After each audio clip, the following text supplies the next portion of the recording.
We started with this parent university. Last summer we started planning it out and thinking about things we wanted to talk about, and I think all of you have actually been to pretty much all of them. But before we get started, just tonight's presentation is really going to be a culmination of the other ones that we talked about. We'll talk about social media, we'll talk about FOMO, we'll talk about internet safety, and really what tonight's presentation is about mindset. And there's a lot to be said about it, and we talk about it with our kids. Unfortunately, some people, kids, adults have fixed mindsets and they feel like this is the way it's going to be, this is the way to do it, and they don't have a growth mindset, which is what we have to hopefully change. Some of the things that go on in our district, things that are put out on social media, I just want to touch base on right now. There was a post on the LRS Facebook page the other day, and I hope all of you know, and people who are watching that, if there's ever a dangerous situation at school or something of sensitive nature, you're going to find out information almost immediately. If you don't, and your kids come home and talk to you about something that they might have seen or heard, by all means, pick up the phone, give me a call, send me an email, ask for clarification. Celsi and I will be happy to explain. Rather than go on Facebook and start asking questions and solicit nonsense. So, just wanted to get that out there so people know, okay?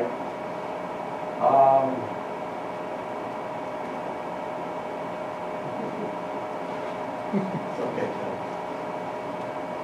All right, so tonight we've got 10 areas that we're going to discuss. The big idea, the research behind things, the adolescent brain, because as we know, kids at this age level, elementary level, all the way up through high school, the brain's not fully developed yet. So although they might think they know everything, they have all the answers, it's just not there yet. And a lot of the problems are the decision making that our kids do. And that's because the brain's not fully developed yet. That being said, even adults, we get to a point where the brain is fully developed and just sometimes bad decisions are still made. So we've got to keep an eye on that. Mindset and action, what does our data tell us here in Region 16? The challenges that our kids face in 2026, internet safety, the parent effect. What are we doing collectively as parents? Building strong minds, and then how do we wrap it all up in terms of our partnership together as a community, Region 16. Okay?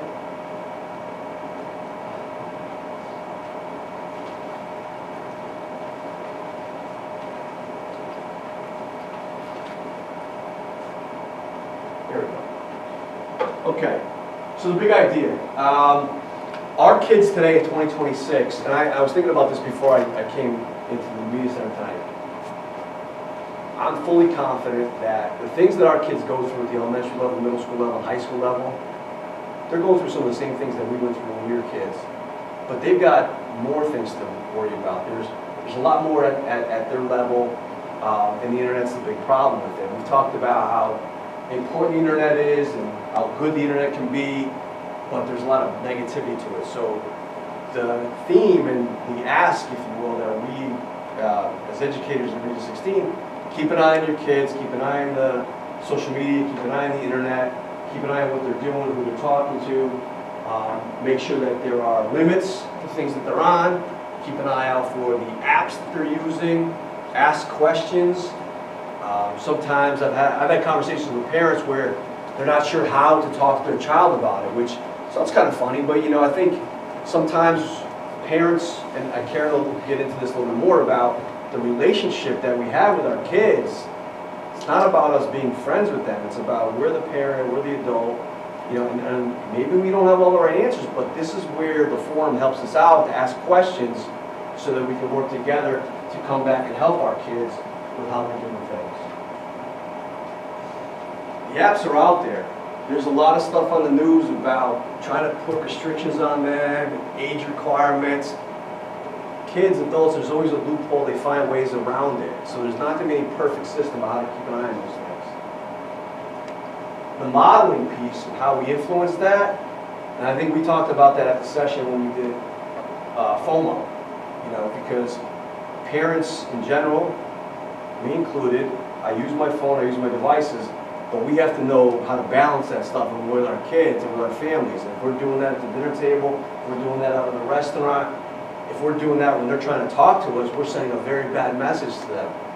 So we've got to be able to put those things away so that we can teach them to be responsible and how to use their technology. All of this is rooted in mindset. So if there's a point now where our kids are fixed in how they're doing things, we can change it. We can change the mindset of how we do things. We had the 5th graders come up 2 weeks ago, 150 of them. It's a pretty big class. All of them right in here to start out. How many have a cell phone? It had to be every hand. There might have been a couple of hands that weren't up. And I didn't ask if they had smartphones, but they all have phones. And we have that small population of outliers that don't have phones yet, or that one in particular student that I know goes to Mother Middle School who has a flip phone, and I love it. But we've got to be very careful about what our kids are doing on those phones, who they're talking to, and so forth. So why does it matter? So Carol Dweck, who is a well-known professor at Stanford University, has written many books and articles about mindset.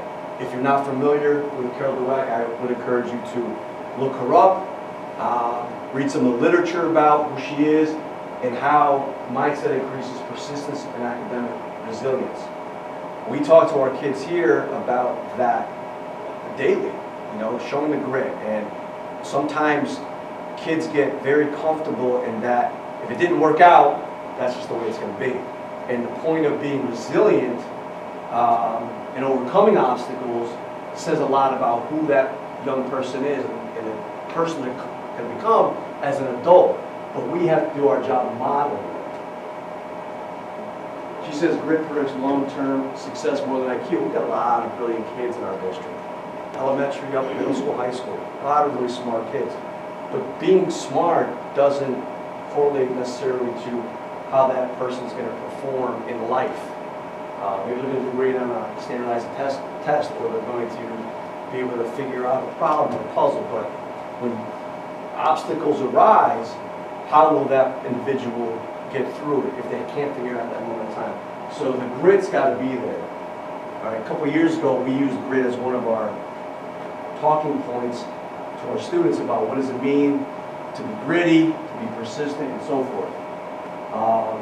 The research is clear. Carol Dweck's work shows that students who believe abilities can grow perform better over time. So if they truly believe that, there's a lot of research that indicates, yeah, it absolutely will. Okay? If you have, we'll have time to talk this through, but I do want this to be an interactive dialogue and conversation. We talked about the brains. The prefrontal cortex is still developing to the mid-20s. Emotional centers develop earlier. Teens feel intensely before they reason clearly. This happens a lot at the elementary, middle school level. High school, they tend to get a little bit better, but at the early adolescent age, which is where we have to really take a stand to help these kids model how they're going to be as young people, they feel intensely before they reason clearly. They think they know it just because, so how do we get them to take a step back, breathe, think it through, and process it? The adolescent brain is wired for emotion before regulation. They feel rejected deeply if things don't go their way. They feel embarrassed intensely. This is true. That's developmentally normal. We tell parents that. We tell kids that, not necessarily those words, but we let them know that this is okay, this is normal. What shapes how they respond is mindset and modeling. So we have to do this kind of stuff all the time. We're always on the clock. We're never off. And that's very important that we continue to have that understanding as adults. So the fixed versus growth mindset. Fixed, I can't improve. Growth, I can't improve. I can do it. It's a lot of I can attitude. Fixed mindset says, this is who I am, I'm not changing, this is it. Growth mindset says, this is who I'm becoming. I believe in myself. And what we want our kids to understand is that failure is going to happen. Failure is going to happen. Last night, I was talking to Roxy. We were at the CAPS award dinner for the Montauk Valley. Dr. McGee was there last night as well. And Dr. Dana Mulligan, who's the assistant principal at the high school, she gave a wonderful She was the guest speaker. She did a great speech. And she really personalized, it was personal because she talked about how she came from a small town in New Jersey, came to Connecticut to play basketball at Fairfield University. She was a great player in high school. She came there, she told everybody she was the 15th person off the bench. There was only 16 players. It was very hard for her to kind of comprehend that kind of stuff, where success had been very, it was there a lot.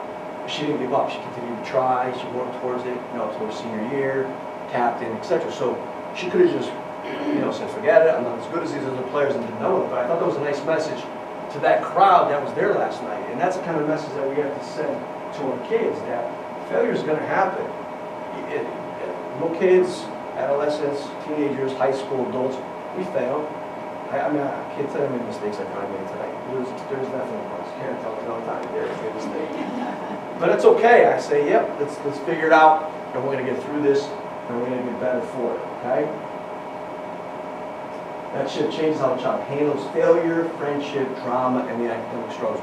So the quicker we get them to understand that, yeah, it's okay, I made a mistake, I learned from it, here's some options, and we talk it through, I think the child will be better off at their age, coming through elementary, coming through middle, and through high school. Mistakes happen, effort, talent, not yet, you're not there yet, you've got potential to do it. These are simple messages that help build resilience with our kids. And it's okay to use this kind of language. Keep trying, keep working hard. There was I haven't heard it lately, but there was a phrase years ago where kids didn't want to be referred to as someone who tried hard. Do any of you remember that or heard your child talking about it? You were considered a tryhard. And I was like, what are you talking about? It might have been when my kids were in middle school, so it's at least 5-6 years ago. Remember that conversation? I've heard that, yeah. So, and it was like a negative thing. And so kids, from what I understand and what I was told, is that they didn't want to have that image where they tried hard at something because they don't want to be known as a tryhard, which I was like, guys, come on, this is ridiculous. So we have to talk to the board, well, no, it is important to try hard because that's how you get better at things. But with kids, things spread fast. So if there's rumors going around, there's a conversation where you don't want to refer to something at this level. I don't know so much about the lower elementary, but upper elementary, middle school for sure. How kids perceive you is the most important thing to them. And so as adults, we want to be sure to send a message that it is important to try hard to do things. Because if you're not trying hard, you're not going to be successful in the things that you're going to try to accomplish. So we look at data a lot. We look at our own data, we see some of the power of students demonstrate perseverance.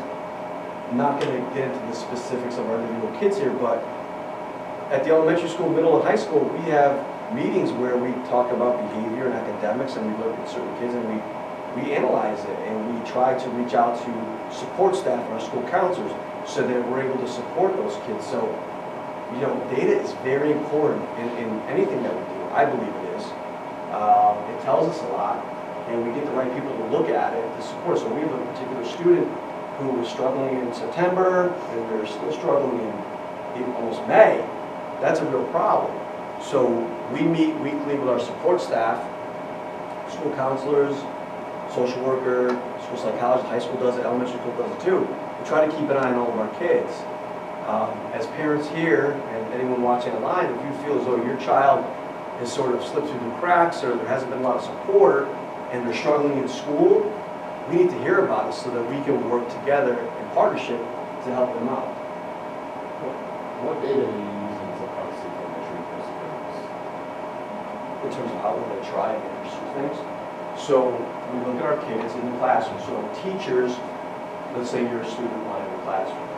I'm monitoring you, I'm seeing how you're doing. Our teachers meet in team meetings. They meet in SRBI meetings for behavior, scientific, research-based intervention. That's the acronym that they use. We start seeing those, a ton of those meetings weekly. And they'll have conversations. In addition to that, we also have another model where we call hands up. So in these team meetings, they'll go through a list of kids' names and they'll read off kids. If a teacher feels as though a particular student is not trying or participating or getting involved, that name's going to come up and we'll keep them on the radar. And then we'll follow up with those particular students and the teacher. So what I'm getting at is mostly qualitative versus quantitative? It's quantitative. And do parents have access to that for your own child? Not the particular data, but if there are concerns or conversations that take place about them, if they're in a tiered setting and they're getting additional supports behaviorally or academically, parents are aware of it.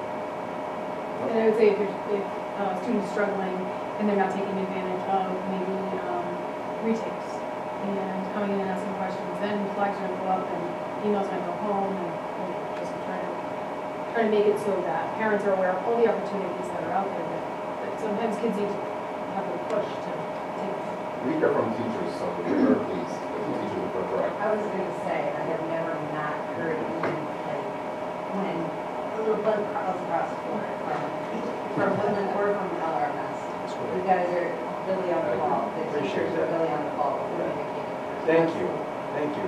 And I mean, the perseverance piece, it is kind of hard to monitor and to look at and see, but I do believe that our teachers do a very good job of that. If they find that there's a student who struggles to, their attitude is a little weaker than others and they're not putting forth asking for help or advocating for themselves, they do discuss that with us. Okay, so I'm going to kind of take over, and some of the things are going to be a little bit of maybe what to look out for this summer, things that we can do to help keep kids on track this summer.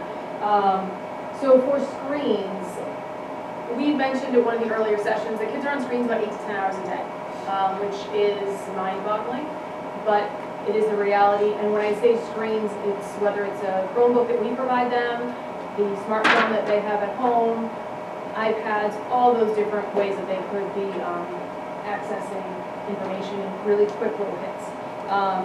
So, as I mentioned before, Jonathan Pate recommends that kids don't even get a smartphone until they're 8th grade, and their recommendations of their social media should not be used until they're 16. Now, I know that's a struggle for most of us, because I know a lot of kids are already on it, but we're hoping that maybe we can capture the elementary kids and kind of have a parent movement that will say, all right, we're trying to start with the younger ones so that they can kind of steer away from a lot of the dangers that we can encounter when we allow kids to have unfettered access to the entire universe at their hands.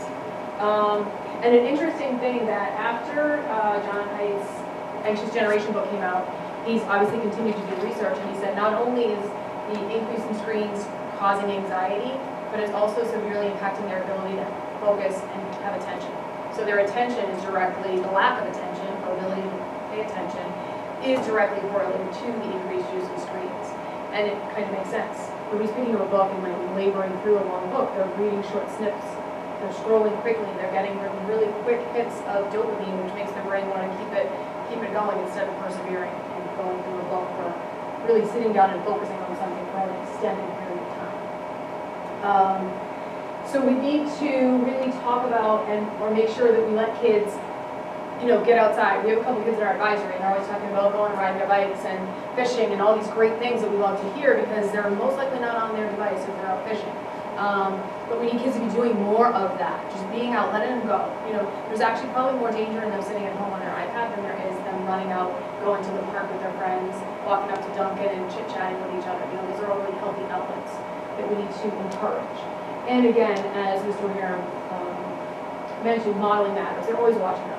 If we're at a restaurant on our phones, or we're at the dinner table on our phone, well, they're going to do exactly what we do. So those are things we should try and avoid.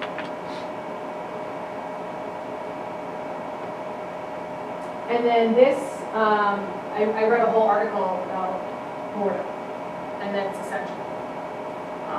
And I think kids are so used to that quick and easy, like attention grabbing, let me read about this, let me watch this on YouTube, let me find something that I can just quickly look at. So it takes 20 minutes for kids to transition from boredom to creativity. So when they start saying that they're bored and nagging at you, hey, I'm bored, I don't know what to do, I'm hearing it over and over again, you have to be willing to wait out those 20 or so minutes saying, no, great, be bored, enjoy, and because after about 15 minutes, they'll stop the complaining, and then they'll try and start figuring out something, all right, now what am I going to do? Because they're obviously not going to give in to me, so now I'm going to use my time to do something else, and then after 20 minutes, then you kind of just let them be, they're going to transition into that phase of doing something else that does not involve the device. What was this? FOMO. So this is probably one of the biggest things in middle school, and unfortunately social media makes it a million times worse than it was when we were in middle school. Because we all had it, we didn't have the acronym, we didn't call it FOMO, but everybody had a fear of missing out, or didn't feel like they belonged, felt awkward. But now everybody's comparing themselves to this perfectly curated bunch of pictures that show absolute best of every little piece, and they don't show that, you know, you're crying because you're upset because your friend went somewhere without you, you know, so they're always comparing themselves to a very unrealistic expectation that's beyond any of our reach. But they're not, I mean, I think some of us probably felt it at times. If you look on social media, you're like, oh, they're on this amazing vacation, or they're doing this, or they went to a concert, and you feel it yourself as an adult. And we know that, all right, yeah, they probably were at home fighting with their husband 3 weeks ago, or doing this or doing that, because we're adults, and we can comprehend all of that and understand it. But the kids, they don't think that. They just think, I'm missing out on something else. My clothes aren't good enough. My whatever they're comparing themselves to. So it's really important to try and have conversations with kids, saying, you know what, just because Johnny went to the baseball game and brought 2 friends, well, remember the time that we went and did this and we couldn't invite everybody? You know, having those conversations and really deconstructing what's going on. If they're going to have access to it, there has to be conversations with it to help them understand what they're seeing. And so that's just kind of our little reminder. And this is the struggle that our kids are up against because of the development of the brain. They just don't understand it yet. So I think, to Ms. Elsie's point, having those conversations ahead of time, as the kids are younger, I mean, if your kids are, and I think I said this once before, you know, for the kids that are already in middle school and high school, it's going to be a battle up until they actually start maturing and understanding the difficulties with the internet and so forth. But if you have children in lower elementary, or you have friends who have kids just starting out, they really need to hear these conversations. Because I know that at the elementary level, these kids are on iPads, they're doing all those other things with social media that's, you know, it's almost as if it's, you know, almost a pacifier for them to keep them occupied. So this one is very, very concerning, and it just, because of, the kids know where everybody is. They have access to their locations, snap maps and stuff. So, you know, so-and-so, so-and-so. So we got to keep an eye on this, and I think these conversations should take place prior to your child getting upset that he or she may not have been invited somewhere. I'm just going to make a comment because you just said snap map. I'm not sure what that is. I don't know 100% how to find it, but I know it exists, and I know it's within the Snapchat. If they have their location. If they have their location on, so it's good to know, because now if your child is friends with somebody on Snapchat and their location's on, then it's not just you seeing where they are, but it's everybody else seeing where they are. You can set it to just you know. That might be, you don't have to know with Snapchat. Okay, perfect. We don't have it. But just keep it in mind when you get there. Scary. You can go through the settings and Turn it off. Thank you. All right, kind of going along with internet safety. Obviously, we did have, the police came in and gave a great presentation about kind of internet safety and, you know, the rules, and but everybody is always worried about their kids, like I said earlier, riding off after school and going and doing, you know, visiting friends or going down the street. But then they have the internet in their hands where they could go anywhere, and anybody could be impersonating anybody, and you don't know what they're getting themselves into. And I will tell you, they will figure out a way to overcome, override, figure out any protection that you put on them. We see it here all the time. They'll spend hours. I mean, so it is, I guess, their creative piece that they have, because they're going to figure out how to get around whatever block you put on there. So just, you know, making sure you're monitoring what they're on, maybe restricting the access. You're only on it for an hour or two, and it's in the living room, in the family room, in the kitchen, you know, not in their bedroom by themselves, because you just don't know what they're getting themselves into. this is so hard because I said to the parents at open house, and Ms. Alcini and I are gonna have 5th grade parents here at the end of May for a parent orientation. And we're gonna tell them, this is what we believe.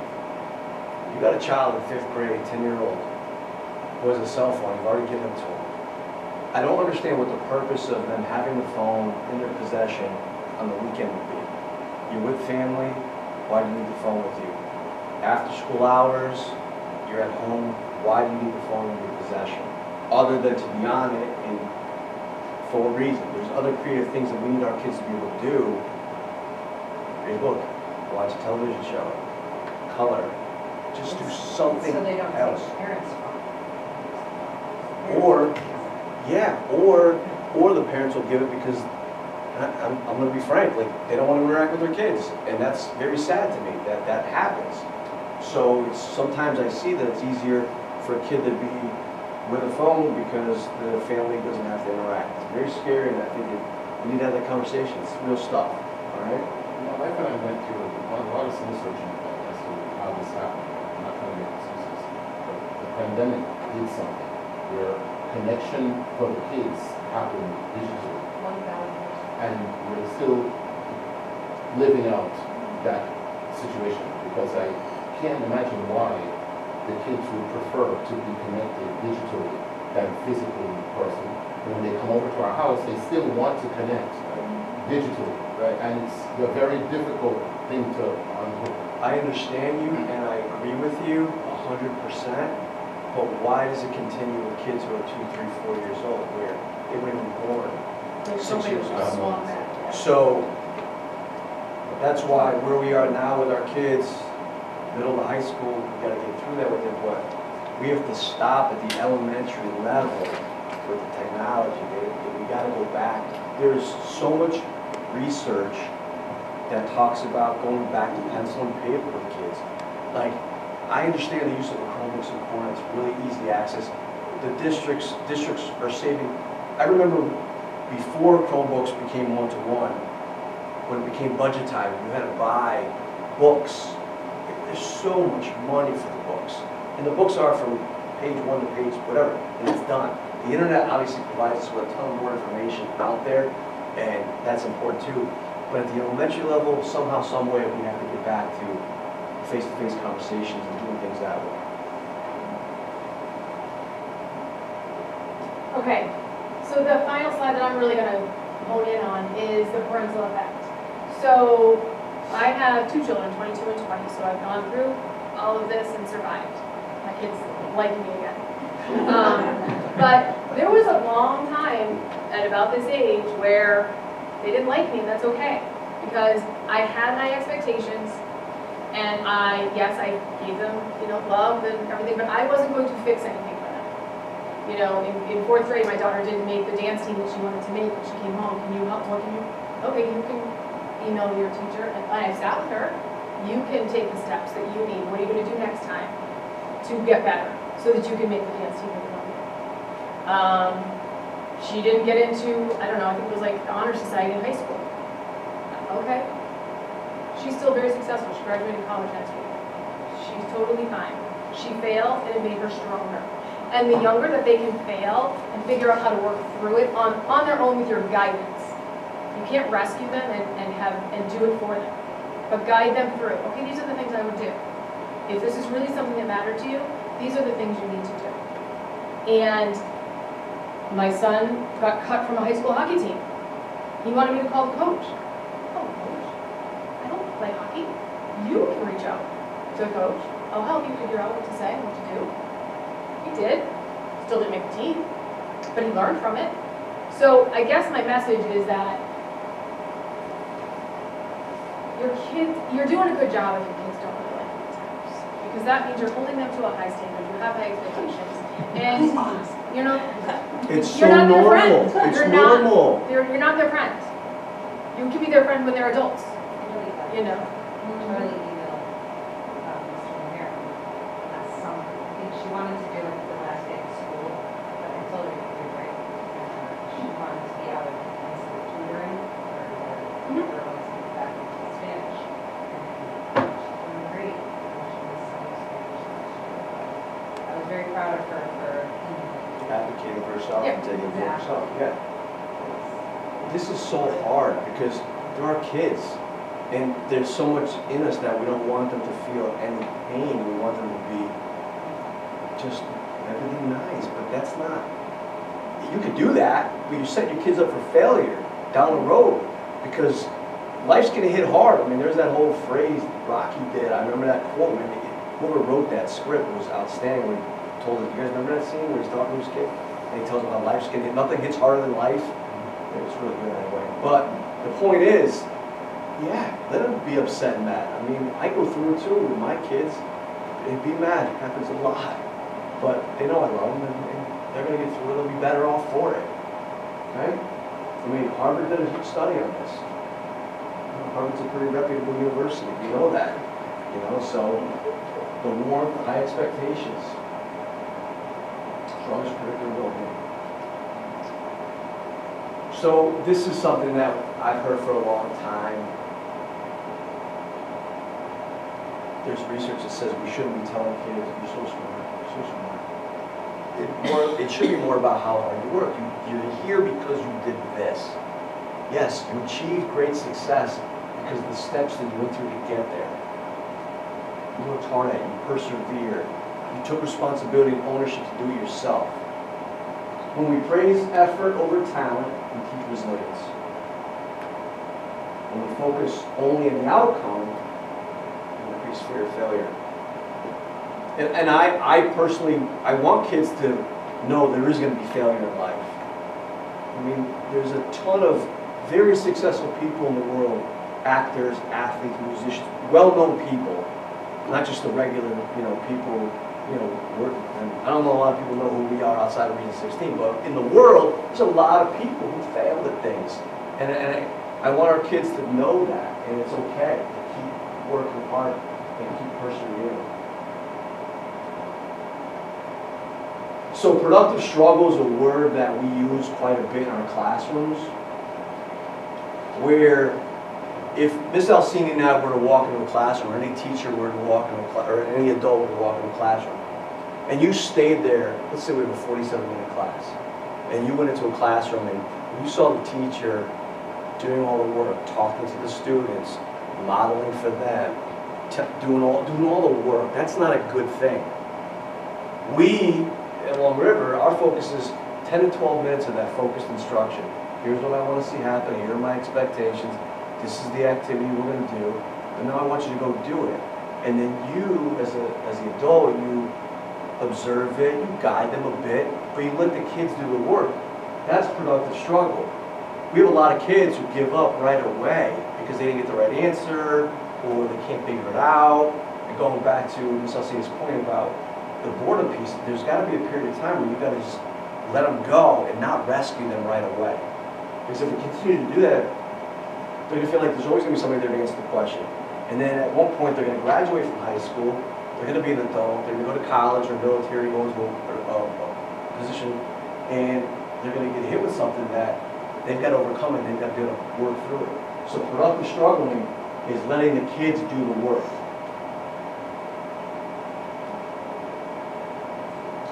Emotional regulation, the modeling, calm is contagious. The calmer we are in situations, the calmer the kids are going to be. If we start getting all frantic and getting excited, that's only going to escalate things.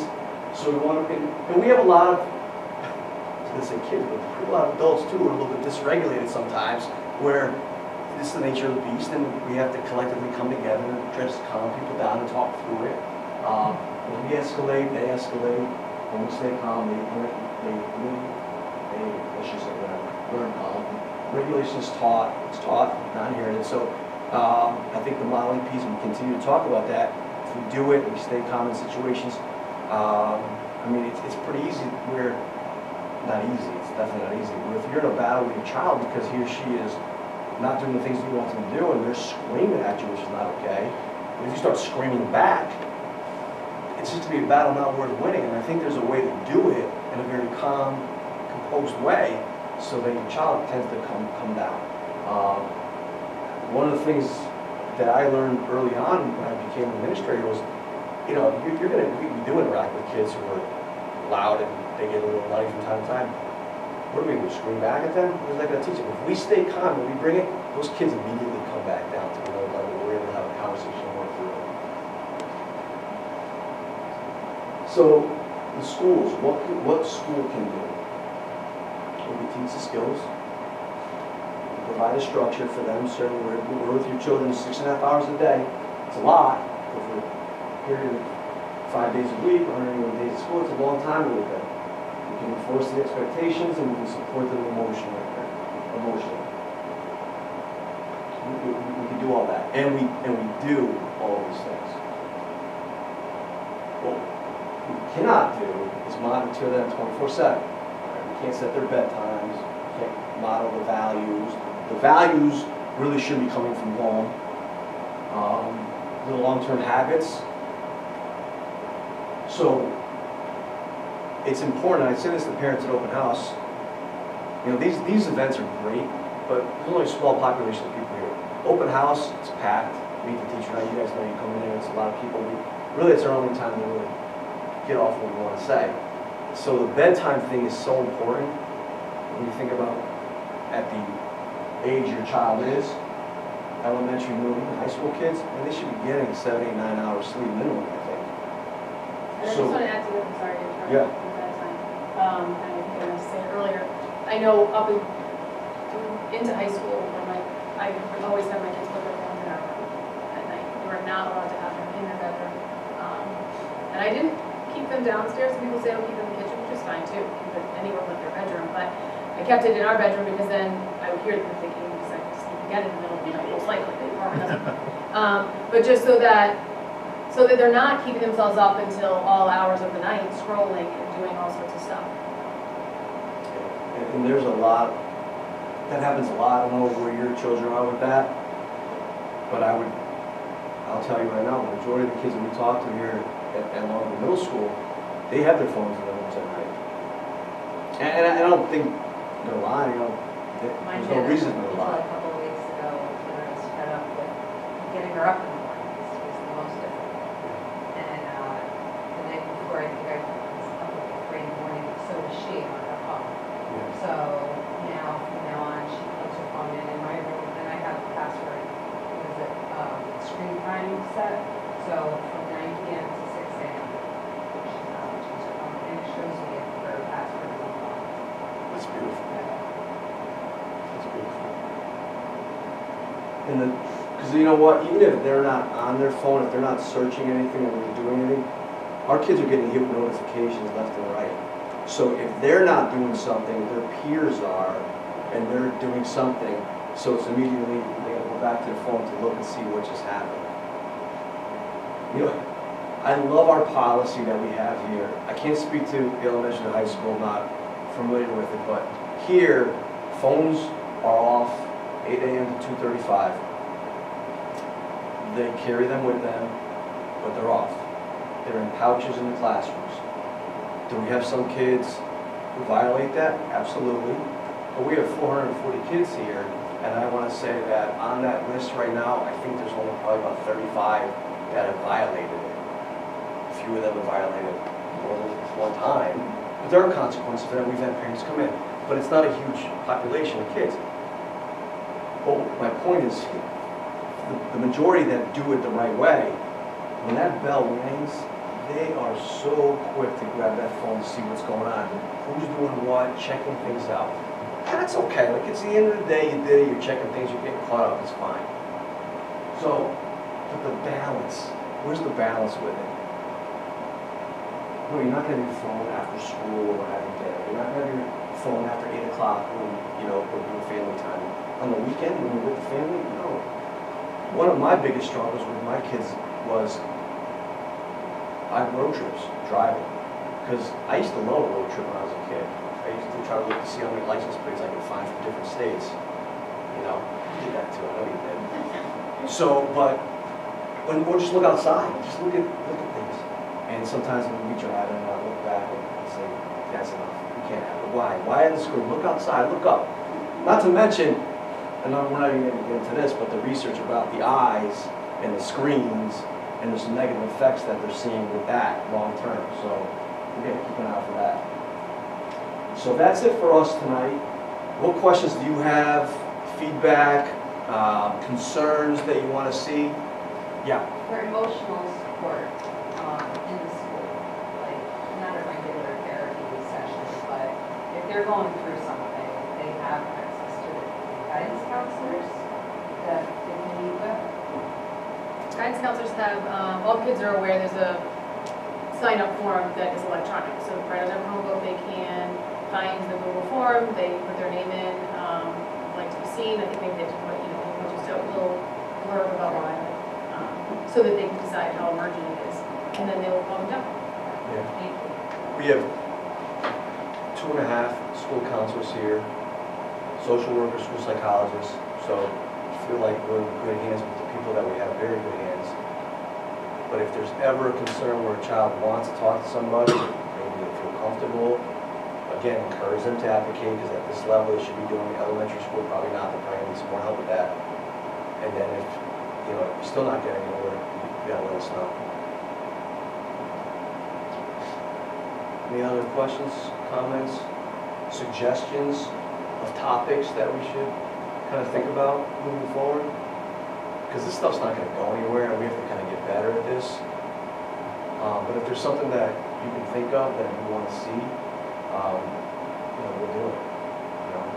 Not really a question, but more like a comment. Like, I like your idea of talking about the phone thing earlier, because what I have found is that I didn't set certain guidelines right from the get-go, and then the guidelines I did set, I don't know, they figured out a way around it, or I was technologically challenged and I didn't do it right. Like, and then, I don't know, the cat's out of the bag, right? Like, they're already using this and that, and like, and You're then allowed how to do change you? whenever you want.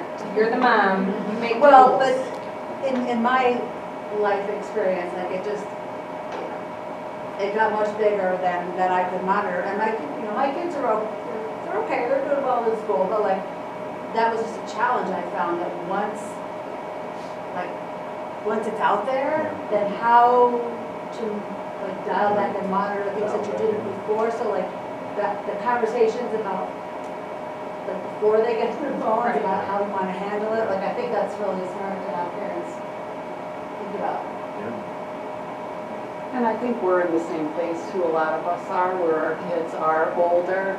But I think one of the takeaways that many of us who have been to several of these sessions, one of the takeaways is the monitoring that we could do. I didn't know what Snapchat was. I didn't know how to look at TikTok. But now it's, I'm going to look at your phone, and it's not your phone, because most of us probably pay our kids' phone bills, right?